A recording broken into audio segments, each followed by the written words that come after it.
గర్భం అనేది ఒక శూన్యం. దాంట్లో ఈశ్వరుడు తండ్రి దగ్గర స్వాధిష్టాన చక్రంలో లింగస్థానంలో, స్వాధిష్టాన చక్రం లింగస్థానంలో ఆ తెల్లటి కణం జీవకణంగా మారి శుక్ల కణం అంటారు దాన్ని. అది తల్లి గర్భంలో పోతుంది.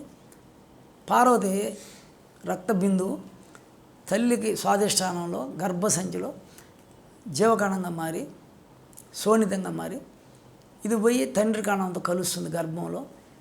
అవి రెండు కలిస్తే శుక్రగ్రహం వల్ల అది ద్రవంగా, చిక్కటి ద్రవంగా కోడిగుడ్డు జనలాగా 30 రోజులకి అంత జన అవుతుంది. అది కుజగ్రహం వల్ల అగ్నికి గడ్డగడుతుంది. గురుగ్రహం వల్ల కాళ్ళు చేతులు అవయవాలు ఏర్పడతాయి. సూర్యగ్రహం వల్ల ఎముకలు ఉత్పత్తి అవుతాయి. చంద్రుడి వల్ల నాళ్ళు చర్మం ఇవన్నీ ఉత్పత్తి అవుతాయి. బుధుడి వల్ల మెదడు.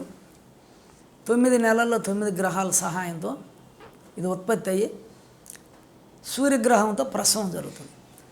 ప్రసవం ఇబ్బంది అయితే సూర్యస్వరంలో ప్రాణాయామం చేస్తే సుఖంగా డెలివరీ అవుతుంది.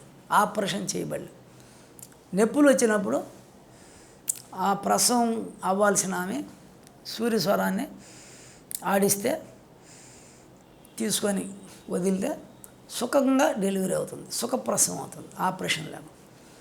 అందువల్ల 9 గ్రహాల వల్ల 9 ధాతువులు ఏర్పడి గర్భంలో శ్వాస ఉండదు, మనసు ఉండదు. మలమూత్రాలు ఉన్నప్పుడు కూడా చెడు వాసన మంచి వాసన ముక్కు పనిచేయదు.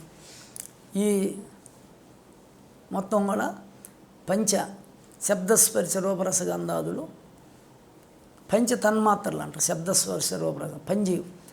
మనసు ఉంటేనే అది పనిచేసేది, శ్వాస ఉంటేనే. శ్వాస లేదు కాబట్టి, మనసు లేదు కాబట్టి గర్భంలో మలమూత్రాల్లో బిడ్డ తిరుగుతున్న గర్భసంచిలో వాసన ఉండదు. డెలివరీ అయినాక మనం ఆ ఊపిరితిత్తుల్లో నీరు తీసేస్తే దాన్ని మనం ముక్కు బెండటం, ఆ పొర తీసి అప్పుడు ఇక్కడ తట్టుతారట. తట్టినప్పుడు శ్వాస మొదలవుతుంది. శ్వాస మనసులో అయితే మనసు మొదలవుతుంది. అట్లా గర్భంలో పిండోత్పత్తి జరుగుతుంది.